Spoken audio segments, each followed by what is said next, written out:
The Huawei Pura 80 Ultra is a camera beast, and we all know that it's capable of bullying even a high-end phone like the Samsung Galaxy 25 Ultra when it comes to photography. But how about the rest of the phone? Is it a good daily driver, or is it a one-trick pony? Today, we'll find out.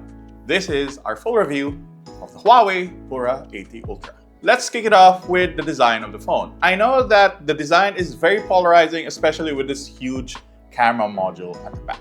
Huawei has made it that the lower shelf of the module makes for a natural resting place for your right index finger, which is very helpful when you're navigating through the phone one-handed. My complaint about the camera module aside, the rest of the phone looks pretty good. The prestige gold colorway is dazzling, although it's also incredibly reflective and very easy to smudge over. The included vegan case on our phone looks very well made and adds a different design flair, quite different from the usual boring case that we see on other phones. Weirdly enough, the Pura 80 Ultra uses a side-mounted fingerprint scanner instead of the usual in-display one that we see on other phones.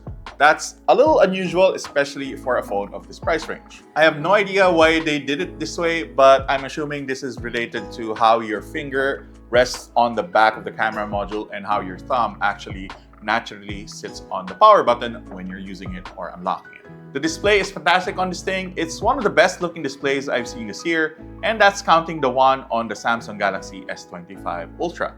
It's an OLED panel that has 3000 nits of peak brightness, plus Huawei's second-gen crystal armor Kunlun glass that they say is 25 times tougher and 16 times more scratch-resistant than standard glass. We've already talked about the cameras at length on our other video. If you haven't seen that, pause this video and go take a look at that. But essentially, what really makes this particular phone special is it uses the world's first switchable telephoto lens. Now, the two telephoto lenses on the back share the same sensor, unlike the setups on other phones. Now, essentially, the 3.7x and the 9.4x telephoto lenses share the same giant 1 by 1.28-inch 50 megapixel in the back, which is the biggest for a smartphone telephoto.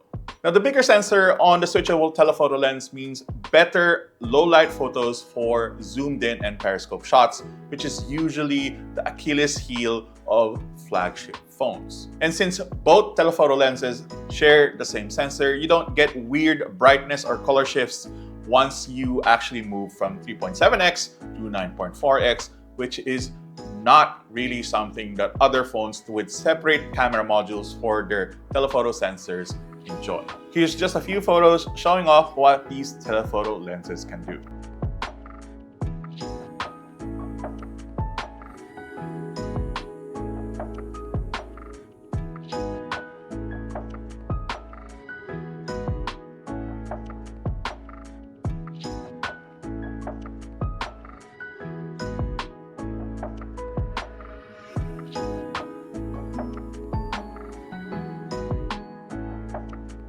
As impressive as those switchable telephoto lenses are, the real star of the show here is the main camera. Now, the main camera uses a 1-inch ultra-lightning HDR sensor with a variable aperture that swings from f1.4 to f4.0 depending on the light needed. It's crazy good at light collection, but the real flex here for Huawei is the fact that it has an EV value for dynamic range of 16 EV. Now, most phones can go up to 14, but professional cameras like the Red V Raptor is capable of 16.5 EV. Now, low-light videos are also very good for the Huawei Pura 80 Ultra. Videos like these usually are very noise-infested, especially with the low light, which is not the case here, obviously. Now, the real question mark here is, how does this particular phone fare with all the limitations that the US has imposed on Huawei when it comes to technology? It's the same reason why this phone doesn't have 5G, for example.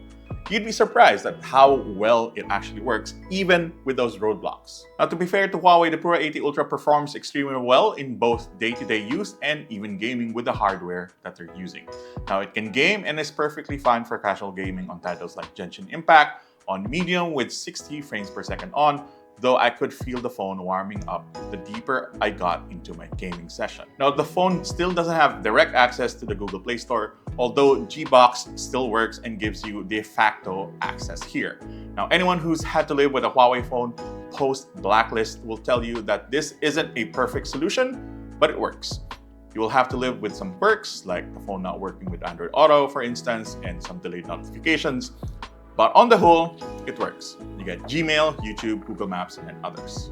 Now, the phone's battery is 5,170 mAh, which is a little lacking, especially when compared to the monster 6,000 mAh batteries that we see on the flagships of other brands. Now, the good news here is that this phone has 100-watt fast wired charging and 80-watt fast wireless charging, provided you have the compatible charger. That is very fast charging for a phone like this. Now, unfortunately, we do not know the official price of this phone yet, but if I would hazard a guess, it could be around 90,000 pesos. Now, at that price, it's at the same level as the Samsung Galaxy S25 Ultra and its peers, so, expect to pay flagship prices for this phone. Now, the biggest question that you probably have right now is, should you buy the Pura 80 Ultra?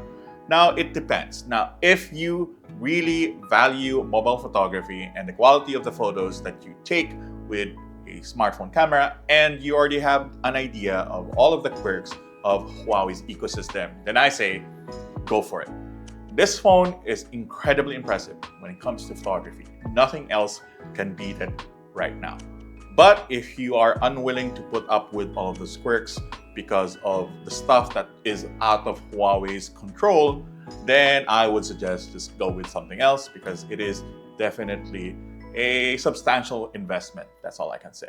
So that's pretty much it. If you like this phone, take a look at Huawei. They're actually taking pre-orders right now. The link will be down below if you want to take a look at it. If you have any additional questions about this phone, please leave them down below and we will get to it when we can. My name is John. Until the next video.